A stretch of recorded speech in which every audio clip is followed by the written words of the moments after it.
concernant la Côte d'Ivoire, nous avons entendu les gens dire Dieu va venger la Côte d'Ivoire. Hey! Le Dieu de vengeance a existé sous la loi, mais le Dieu de grâce existe sous la grâce.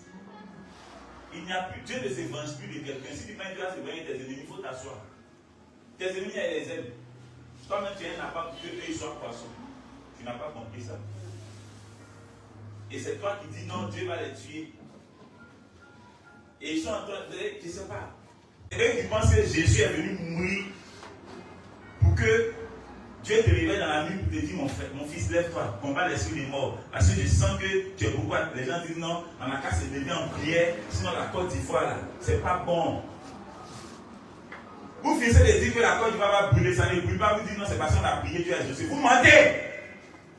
Ce n'est pas l'exaucement d'une prière, c'est la décision que Dieu a prise depuis de faire la Côte d'Ivoire la nouvelle Jérusalem. Et il n'y a rien en face. Ça là, c'est tributaire du livre de la grâce. Mais le livre de la loi, là, c'est autre chose. C'est soi-disant prophètes, vous voyez, ils se conforment au livre de la loi. Et ils enseignent le livre de la loi aux gens. Et les gens se conforment à ce même livre de la loi. Donc, eux, ils cherchent à être bénis. Or, la bénédiction que Christ est, sauf à eux. Mais ils écartent ça, ils disent non, il faut laisser.